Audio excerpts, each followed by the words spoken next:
কোন ষড়যন্ত্রে যেন গণ অভ্যুত্থানের লক্ষ্য নষ্ট না হয়, উদাত্ত আহ্বান মির্জা ফখরুলের। কেন্দ্রীয় শহীদ মিনারের বিশাল স্মরণ সভা আজকে সমাবেশ হবে মঙ্গলবার। আর অস্থিরতা করলে সব গার্মেন্টস বন্ধ, হুঁশিয়ারি মালিকদের, উপদেষ্টাদেরও কঠোর অবস্থান। ভারতের উস্কানিতে নতুন অঘটনের সংখ্যায় সাবেক সেনা কর্মকর্তারা। অন্তর্বর্তী সরকারের 38 দিনের মাথায় ঢাকায় লুট সহ মার্কিন টিম, বিনিয়োগ বৃদ্ধির সম্ভাবনা। কাল ডক্টর ইউনূস সহ উপদেষ্টাদের সাথে বৈঠক। আওয়ামী লীগকে ছাড়াও সুষ্ঠু নির্বাচনের আশা বদিউল আলম মজুমদারের। ইসি নিরপেক্ষতার চেয়ে রাষ্ট্রীয় নিরপেক্ষতা জরুরি, অভিমত বিশিষ্টজনদের। ক্রাউন সিমেন্ট সংবাদ শিরোনাম দেখছিলেন, এবার বিস্তারিত। গণতন্ত্র পুনঃপ্রতিষ্ঠার লড়াইয়ে নিহতদের ভুলে না গিয়ে ঐক্যবদ্ধ হয়ে শহীদদের হত্যার বিচারের দাবি জানিয়েছেন কেন্দ্রীয় শহীদ মিনারে জড়ো হওয়া শহীদ পরিবার, সুশীল সমাজ ও রাজনীতিকরা।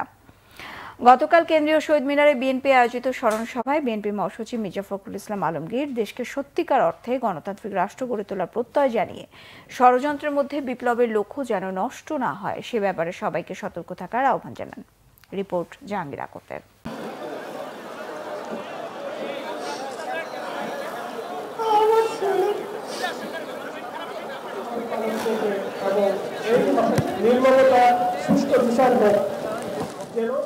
সন্তানহারা শহীদ ইয়ামিনের বাবার এমন আর্তনাদে চোখ ভিজে ওঠে কেন্দ্রীয় শহীদ মিনারের উপস্থিত সবার। শুধু শহীদ ইয়ামিনই নয়, সন্তান হারানো এমন অসংখ্য বাবা মা ভাই বোন এসেছিলেন শহীদ মিনারে। স্বৈরাচারের বুলেটে ক্ষতবিক্ষত শহীদদের জন্য দিনভর প্রকৃতির এমন অশ্রু বিসর্জন আগে হয়তো দেখেনি কেউ। চরম বৈরী আবহাওয়ার সারাদিনের মুষলধারে বৃষ্টি আর সন্তান হারানোদের চোখের জলে একাকার যেন শহীদ বেদি। স্বৈরাচারের বুলেটে চোখ হারিয়েছেন, পা হারিয়েছেন আহত এমন অনেকেই এসেছিলেন কেন্দ্রীয় শহীদ মিনারে। গত 16 বছর এবং ছাত্র জনতার গণ অভ্যুত্থানে স্বৈরাচারের গণহত্যার বিচার চেয়েছেন সবাই। সরকারের কাছে আমার এটাই আবেদন, আমার ছেলের জানি একটা চোখ দিয়ে দেখতে পারে। সরকারের কাছে আমি বিচার চাই, আমার ছেলের জানি যে চোখ হারাইছে, আমার ছেলের জানি বিচার চাই। এখনই আসলে হচ্ছে আমার সংসার একটা ব্যাংক প্রতিষ্ঠা বিচার আপনি লাগাতে চাই। আমার সংসার কোনো বিচার গুলি গায়া অসুস্থ আছে। গত 16 বছরের গণতান্ত্রিক সংগ্রাম এবং ছাত্র জনতার গণ অভ্যুত্থানের শহীদদের স্মরণ করতেই কেন্দ্রীয় শহীদ মিনারে বিএনপির এই স্মরণ সভা। এতে যোগ দেন শহীদদের পরিবারের সদস্য, স্বজন, আহত এবং বিএনপি সহ বিভিন্ন রাজনৈতিক দলের নেতা ও কর্মীরা। শহীদদের স্মরণে 1 মিনিট নীরবতা পালন করা হয়। সমবেত কণ্ঠে গাওয়া হয় জাতীয় সঙ্গীত। স্মরণ সভায় বিএনপির মহাসচিব হত্যাকাণ্ডের বিচার দাবি করেন। আমি অনুরোধ করব এই ইন্ডিয়ান গভর্নমেন্টের কাছে যে আজকে আমার যে সমস্ত ভাইরা পঙ্গু হয়েছেন, আজকে যারা নিহত হয়েছেন এই 16 বছর ধরে বর্তমানে এই আন্দোলনে, তাদের সকলকে রাষ্ট্রের তরফ থেকে তাদের ক্ষতিপূরণ দিতে হবে এবং তাদেরকে ভাতা দিতে হবে, প্রদান করতে হবে। এই 16 বছর ধরে আমরা যারা গণতন্ত্রের জন্য সংগ্রাম করছি, প্রায় 700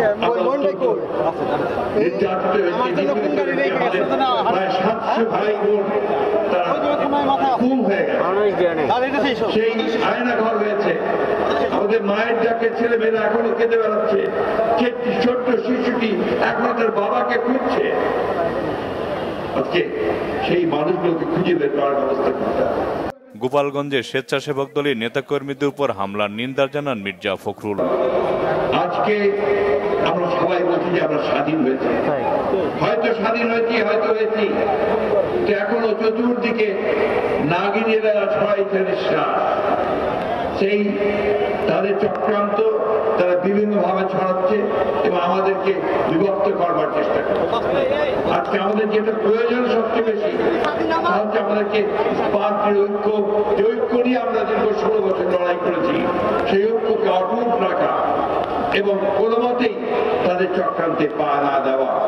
জনগণ মনে করে যে এই প্রত্যাশা করে এই সরকার তাদের এমন একটা গণতান্ত্রিক ব্যবস্থা, একটা লেভেল প্লেইং ফিল্ড তৈরি করে দেবে, গণতন্ত্রের প্রতিষ্ঠানগুলোকে আবার তারা সংস্কার করে এমনকি জায়গায় আনবে যেখানে সত্যিকার অর্থেই একটা অর্থবহ নির্বাচনের মধ্যে দিয়ে, নিরপেক্ষ নির্বাচনের মধ্যে দিয়ে আমরা একটা গণতান্ত্রিক রাষ্ট্র, গণতান্ত্রিক সমাজ প্রতিষ্ঠা করতে পারে।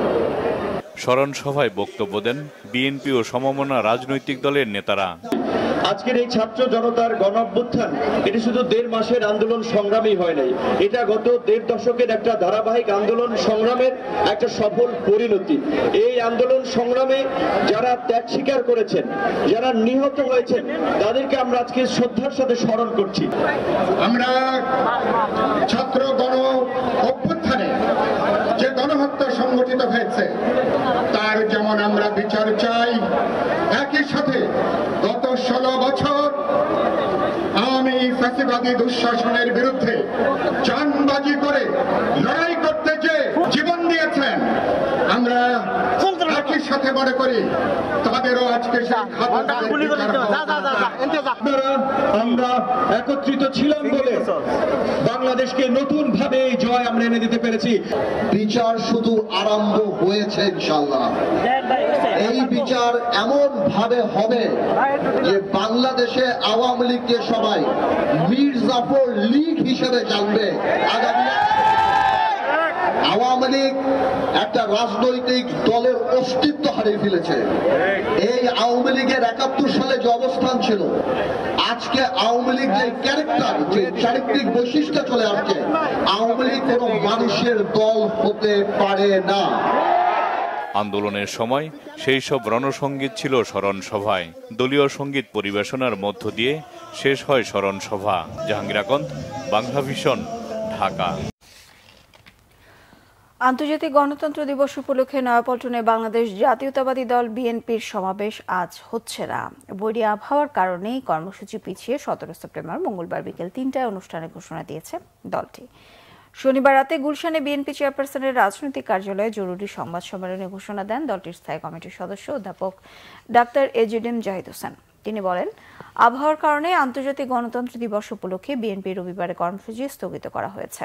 17 তারিখ বিকেল 3টায় নয়াপল্টন কার্যালয়ের সামনে এই কর্মসূচি পালন করবে বিএনপি। সেদিন আবহাওয়া ভালো থাকবে বলে আশা করছে দলটি। তবে পল্টনের কর্মসূচি বাতিল হলেও রবিবার বিভাগীয় শহরগুলোতে আন্তর্জাতিক গণতন্ত্র দিবস উপলক্ষে র্যালি করা হবে বলেও জানান জাহিদ হোসেন। গাজীপুর, সাভার ও আশুলিয়ার বেশিরভাগ কারখানায় শনিবার কাজ হয়েছে। বন্ধ ছিল 49টি কারখানা। আশুলিয়া শনিবার সকাল থেকে কারখানায় কাজে যোগ দেন শ্রমিকরা।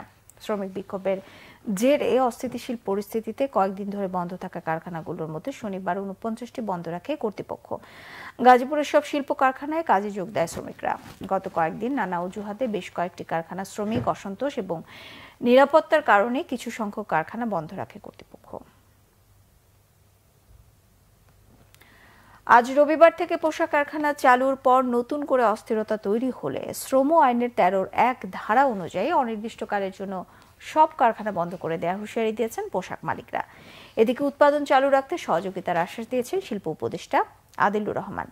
তবে কারখানা বন্ধ রেখে দেশকে বেকায়দায় ফেলার চেষ্টা করলে তাদের সরকার মনে রাখবে বলেও সাফ জানিয়ে দেন তিনি। পোশাক শিল্পে বর্তমান সংকট নিরসনে করণীয় নিয়ে মতবিনিময় সভায় নিজেদের এমন অবস্থানের কথা জানান তারা। রিপোর্ট করছেন শুভ মাহফুজ।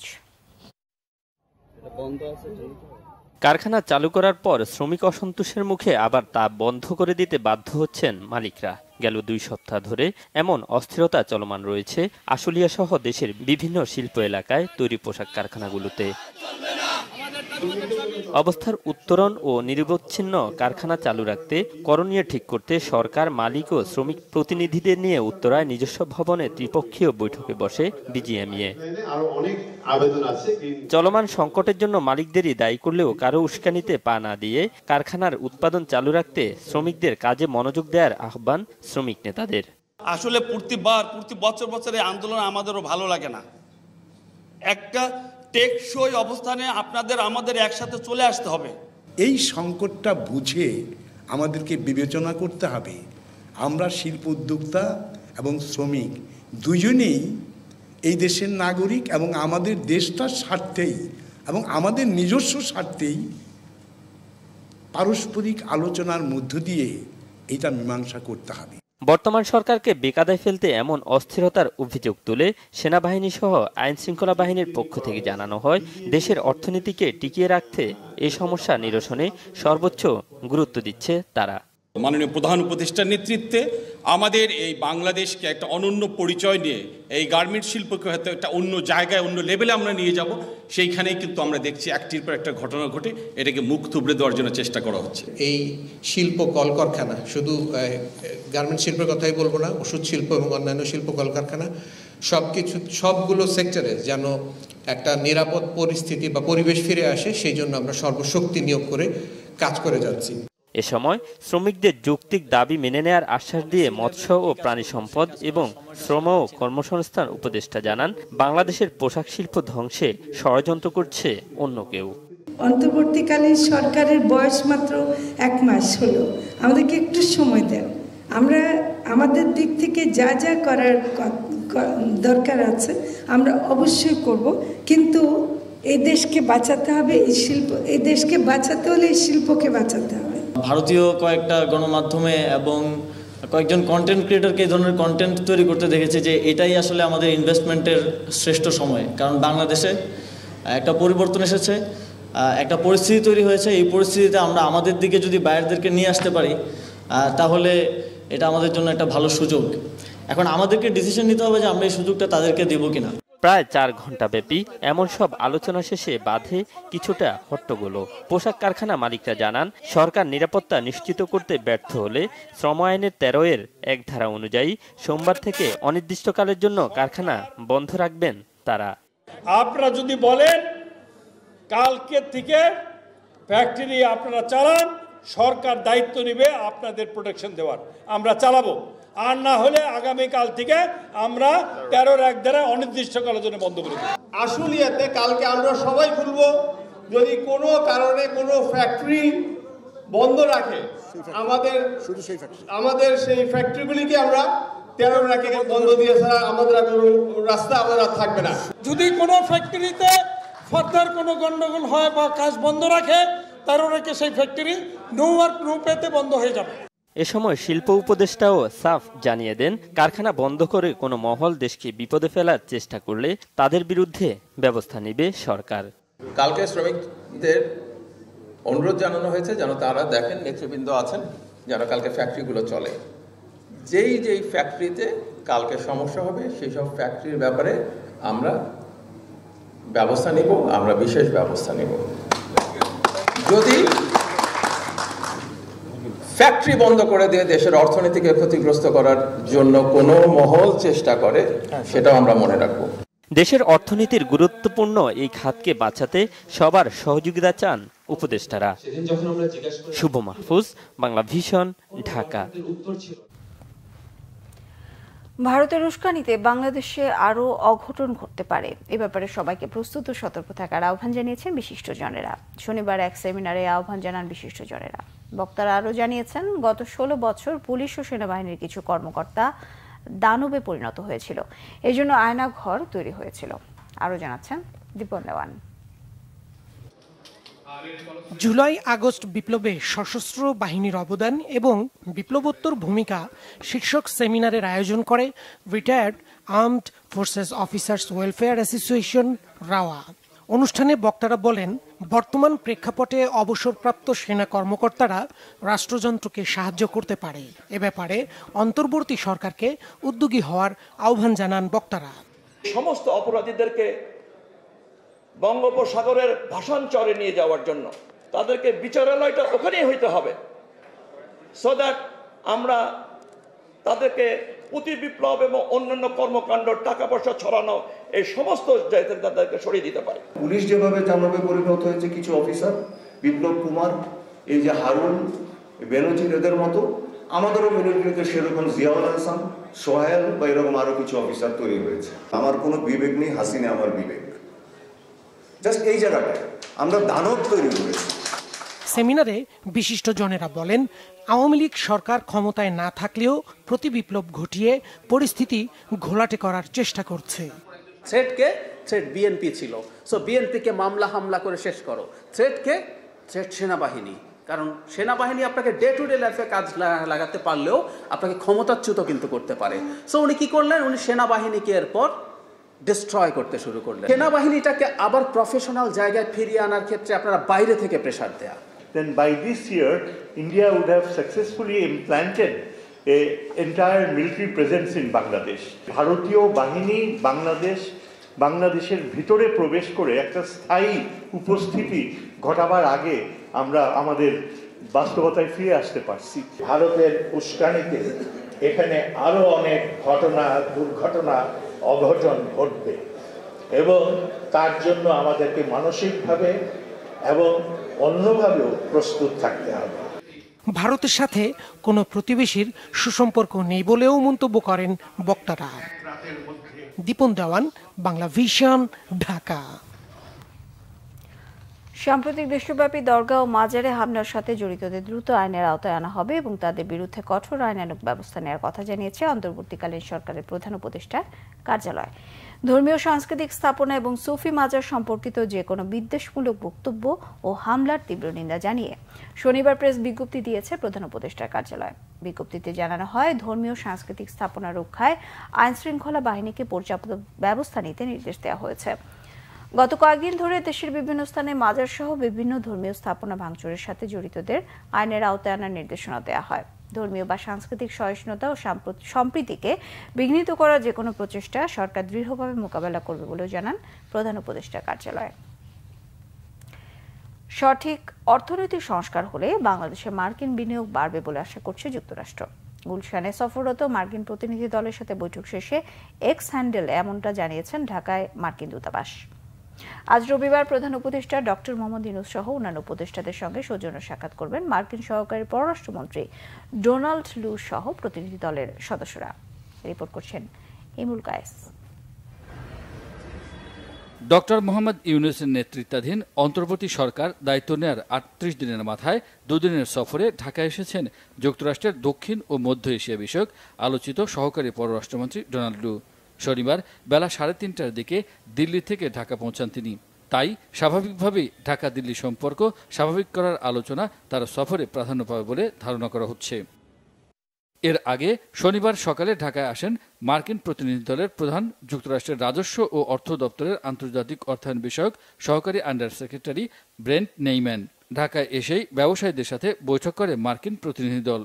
পরে ঢাকায় মার্কিন দূতাবাস এক্স হ্যান্ডেলে বৈঠকের ছবি দিয়ে জানিয়েছে, জ্বালানি নিরাপত্তা, ডাটা সেন্টার, পরিবহন সহ বিভিন্ন খাতে যুক্তরাষ্ট্রের ব্যবসা বাংলাদেশের অর্থনীতিতে ইতিবাচক ভূমিকা রাখছে। সঠিক অর্থনৈতিক সংস্কার হলে আমেরিকার বেসরকারি খাত বাণিজ্য ও বিনিয়োগের মাধ্যমে বাংলাদেশের উন্নয়ন সম্ভাবনার দ্বার উন্মোচনে সহায়তা করতে পারে। প্রতিনিধি দলে আছেন মার্কিন আন্তর্জাতিক সাহায্য সংস্থা ইউএসএআইডির উপসহকারী প্রশাসক অঞ্জলি কাউর ও সহকারী বাণিজ্য প্রতিনিধি ব্রেন্ডন লিঞ্চ। রবিবার প্রধান উপদেষ্টা ডক্টর মোহাম্মদ ইউনূস, পররাষ্ট্র উপদেষ্টা তৌহিদ হোসেন এবং অর্থ ও বাণিজ্য উপদেষ্টা সালেউদ্দিন আহমেদের সঙ্গে সৌজন্য সাক্ষাৎ করার কথা রয়েছে মার্কিন প্রতিনিধি দলের। একই দিন দুপুরে তারা পররাষ্ট্র সচিবের সঙ্গে মধ্যাহ্নভোজে অংশ নেবেন। বাংলাদেশ ব্যাংকের গভর্নর আহসান এইচ মনসুরের সঙ্গেও বৈঠকের কথা রয়েছে প্রতিনিধি দলের।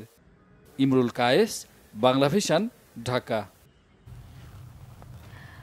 আওয়ামী লীগ ছাড়া আগামী জাতীয় নির্বাচন অগ্রহণযোগ্য হবে না বলে জানিয়েছেন এসসি সংস্কার কমিটির প্রধান বদিউল আলম মজুমদার। বলেন, আওয়ামী লীগের সবাই কলঙ্কিত ও পলাতক। তারা বিশেষ সময়ের মধ্যে পুনর্গঠিত হতে না পারলে নির্বাচনে এর কোনো প্রভাব পড়বে না।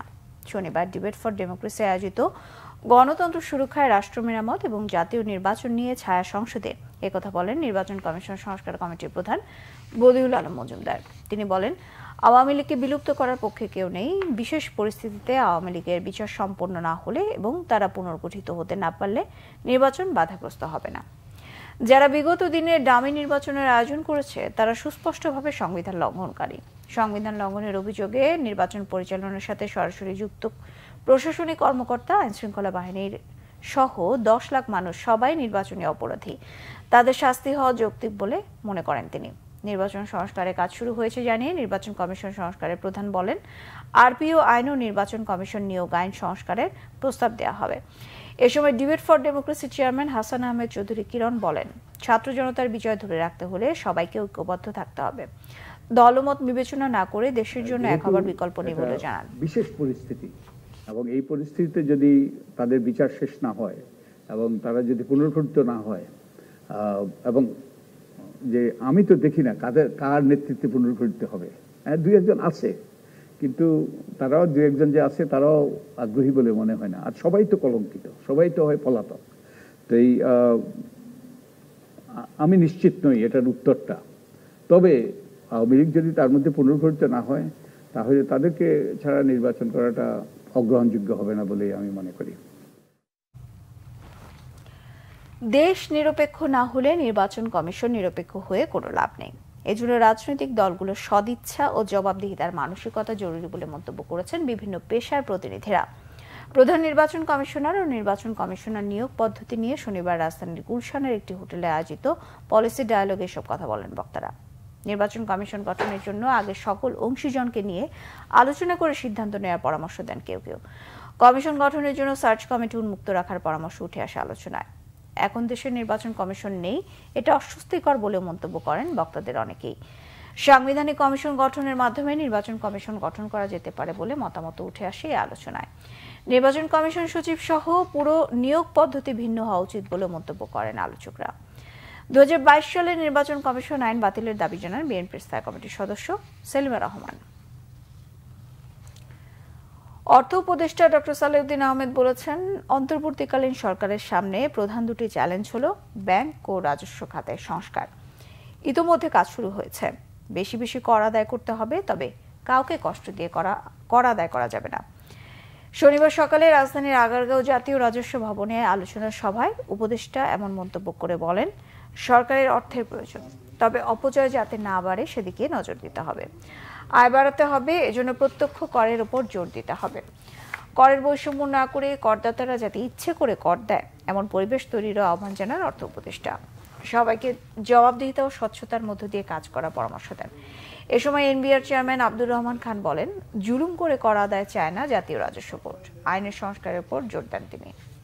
কোনো ক্রমেই যেন আপনাদের ভয়ের উদ্রেক না করে, মানে এনবিআর অফিসিয়াল দেখে যে ওনার কাছে গেলে আমার কি হবে, এইটাই যেন না হয়। এটা একটু আশ্বস্ত করবেন, ন্যায় বিচার করবেন। ন্যায় বিচার মানে এথিক্যাল সেন্সে না, ন্যায় বাজারে তোমার ট্যাক্স দেওয়ার কথা, এই অ্যাসেসমেন্টে ট্যাক্সটা দেবে। তার মধ্যে কথা হলো ট্রান্সপারেন্সি থাকবে, অ্যাকাউন্টেবিলিটি থাকবে, আর সব হলো যে সরকারের যে কোনো কাজের জন্য আপনার যতটুকু সম্ভব রাজস্ব আদায় করবেন, কিন্তু লোকজন কষ্ট দিয়ে যেন আপনারা সেটা যাতে আপনাদেরকে দেখে লোকজন আশ্বস্ত হয় এবং ওরা যদি নিজে স্বতঃপ্রণোদিত হয়ে আসে যে ট্যাক্সটা দেবো।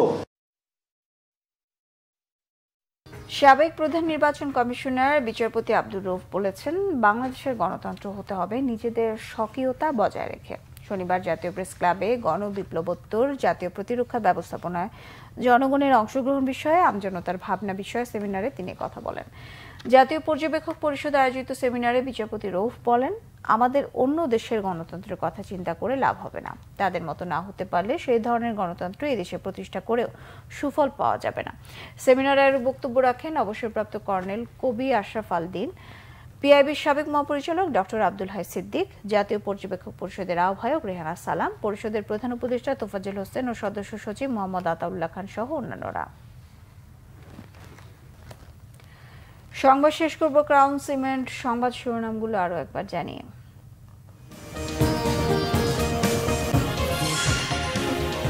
কোন ষড়যন্ত্রে যেন গণ অভ্যুত্থানের লক্ষ্য নষ্ট না হয়, উদাত্ত আহ্বান মির্জা ফখরুলের। কেন্দ্রীয় শহীদ মিনারে বিশাল স্মরণ সভা আজকে সমাপেশ হবে মঙ্গলবার। আর অস্থিরতা করলে সব গার্মেন্টস বন্ধ, হুঁশিয়ারি মালিকদের, উপদেষ্টাদেরও কঠোর অবস্থান। ভারতের উস্কানিতে নতুন অঘটনের শঙ্কায় সাবেক সেনা কর্মকর্তারা। অন্তর্বর্তী সরকারের 38 দিনের মাথায় ঢাকায় লু সহ মার্কিন টিম, বিনিয়োগ বৃদ্ধির সম্ভাবনা। কাল ডক্টর ইউনূস সহ উপদেষ্টাদের সাথে বৈঠক। আওয়ামী লীগকে ছাড়াও সুষ্ঠু নির্বাচনের আশা বদিউল আলম মজুমদারের। ইসি নিরপেক্ষতার চেয়ে রাষ্ট্রীয় নিরপেক্ষতা জরুরি, অভিমত বিশিষ্টজনদের।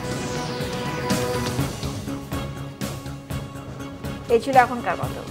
পরের সংবাদ সকাল 7:30টায় দেখার আমন্ত্রণ রইল। এছাড়া বাংলাভিশন সংবাদ ও সংবাদ সংশ্লিষ্ট অনুষ্ঠান দেখতে ভিজিট করুন www.bbnews24.com ও facebook.com/banglavisionnews। সাবস্ক্রাইব করুন youtube.com/banglavisionnews। সঙ্গে থাকায় ধন্যবাদ।